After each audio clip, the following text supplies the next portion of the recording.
O que eu vi de dificuldade nessa audiência pública que nós fomos é assim, a ANEEL não tem muitas pessoas para fiscalizar, as concessionárias. A Arcesp, que é de São Paulo, também tem dificuldade dessa fiscalização. É uma agência nova, né? Então assim, o que a gente percebe é que há uma dificuldade. E as concessionárias acabam ficando soltas. Elas acabam ficando de uma forma assim, muito à vontade. Eu acho que isso tem que ser melhorado tanto pela parte do governo federal, da ANEEL, e também pela parte do governo do estado com a Arcesp. Uma cobrança maior, efetiva, realmente fazer testes efetivos para que as concessionárias possam investir. Você mesmo disse que a partir do momento que houve um aperto do governo do estado, a concessionária quis ir para cima, né? Quis mostrar que estava trabalhando, propaganda na televisão, as pessoas uniformizadas. E aí já deu uma relaxada, você já percebe que já deu uma diminuída. Logo no momento seguinte ao grande apagão do ano passado, houve um esforço de mídia, de marketing mesmo da empresa, em querer mostrar que existem equipes, milhares de equipes nas ruas, solucionando problemas. Agora, para quem está em casa, sem energia elétrica, perdendo os mantimentos dentro da geladeira, deputado, o que explicar para essa pessoa? Inclusive a questão do telemarketing. A pessoa não conversa com o atendente do outro lado, muitas vezes fala com um sistema de gravação, que fica agendando, troca o número, diz onde é o CEP, essas coisas. Como resolver isso? A gente percebe que com a chegada da tecnologia, né, as pessoas acabaram usando isso como meio de um instrumento de atendimento. E esse instrumento de atendimento, às vezes a pessoa tem dificuldade com isso. Até porque às vezes não entende a palavra que é falada, às vezes você tem dificuldade de explicar o que está acontecendo, e a pessoa acaba deixando para lá. Né? Parece que o sistema é feito para que você não tenha paciência e pare, porque antigamente quando você ligava, já automaticamente a atendente já atendia, né? Já falava com você, e você já explicava o problema. Hoje não, você tem que falar que é rua, qual o CEP, se é queda, se não é, então isso tudo eu acho que é até para dificultar. Não vejo como uma maneira de facilitar, mas é lógico que a tecnologia está aí, para realmente ser atendido. Mas por que não um atendimento pessoal? Por que não a conversa direta? O que a gente vê é a diminuição dos custos, né? Redução de custos. O que a gente percebe que é isso. Quando você tem, a partir do momento que você mesmo encaminha a sua ligação para aquele lugar que ele quer ser atendido, automaticamente você deixa de atender o consumidor por uma pessoa. Você atende pela informática, né, pela tecnologia. Aí você vai lá pela queda de árvore, você vai pelo setor de queda de árvore, você vai pela questão da falta de energia, você vai na falta de energia. Quer dizer, deixou-se de se atender a pessoa eletronicamente sendo atendido. Aí você vai para aquele setor é atendido. Quer dizer, diminui-se o número de funcionários, vai se reduzir os custos da concessionária. Ainda sobre essa audiência na ANEEL, a Agência Nacional de Energia Elétrica, é bom que se diga das pesadas multas que as concessionárias vêm recebendo, deputado, quando a gente fala sobre a questão do tempo e dos períodos em que o consumidor ficou sem energia elétrica, tudo isso é anotado e a concessionária é multada? Nesses últimos anos houve um aumento de número de multas para a concessionária Eletropaulo.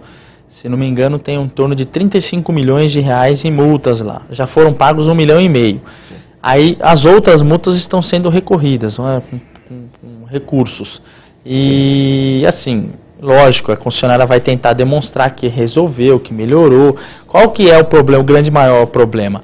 Eles têm uma média de tempo de energia, né? Se não me engano, são 12 a 11 horas por ano, que é a média de 9 a 11 horas por ano no Brasil, que falta-se energia durante o ano todo. A Eletropaulo estava num nível de 14. Então ela sobressaiu da normalidade, né?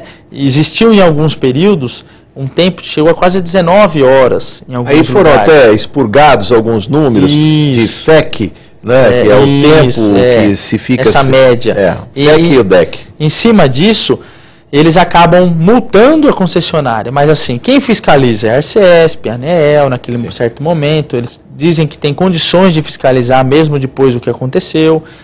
Mas a gente vê lá no caso até da Granja Viana, um município, um bairro que pertence a Carapicuíba e outra parte pertence a Cotia. Ficou-se um dia, que foi no dia próximo do mês de março, começo de abril na verdade, ficou-se quase 24 horas sem energia. Um dia inteiro sem energia elétrica. Começou na noite e parou-se, conseguiu se consertar na outra noite. Quer dizer, quase 24 horas um bairro enorme ficou sem energia. Como ficam os comerciantes? Eles também, o senhor falou dos consumidores individuais, as economias individuais. A pessoa teve um aparelho elétrico queimado, ele vai lá e pede ressarcimento. No caso de um comerciante, lucros cessantes, perda de material, de equipamento, de estoque, como fica? Isso tudo é difícil, né? Porque você tem que ter toda a prova, né? Eu acho que se você tiver nota de entrada, do dia que chegou a mercadoria, do prejuízo que você teve, pelo faturamento que você teve, de repente, em dias anteriores, você consegue ter algum ressarcimento. Mas você sabe que é difícil. Às vezes tem que entrar na justiça e esperar uma fila, ficar 10 anos para receber. Justiça, dependendo do valor, tem outro tipo de justiça para pequenos valores. Sim. Então, quer dizer, o comerciante acaba desistindo. Vou ter lá um prejuízo de 2, 3 mil reais. Ele vai contratar um advogado, custa 2.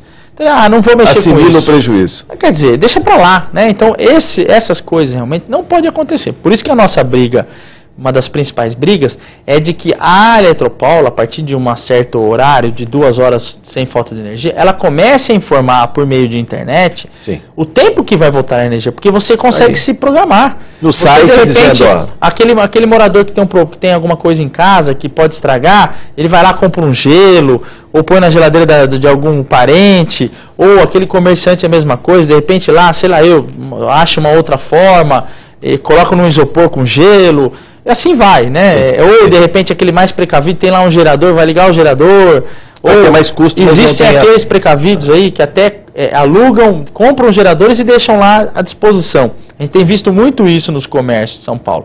Já tem gerador para que realmente não falte energia. Em comércios normais, não é em comércios como hospitais, como escolas, como os lugares que não podem faltar energia.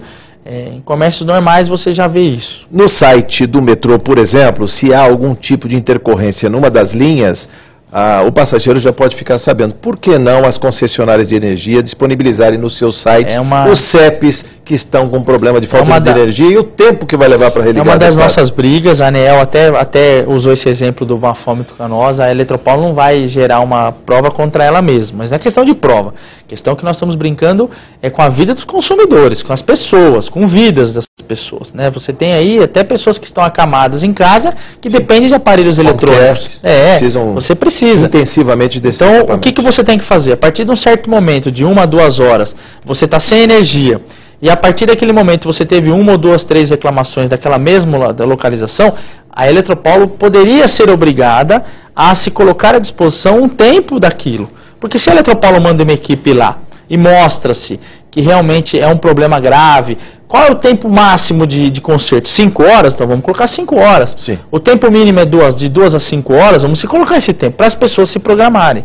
Acho que nada mais justo e correto a concessionária fazer esse trabalho em prol do consumidor. As mudanças climáticas estão aí, os temporais são esperados com mais intensidade a cada verão. Por que não dispor de mais equipes na época seca de inverno para fazer a poda regular dessas árvores, evitar o desligamento, deputado? É verdade, isso tudo é planejamento. Quando você tem lá, você tem os períodos de chuvas, os períodos de ventanias. Hoje você consegue, por meio de sites de meteorologia, você ter acesso à questão de ventos.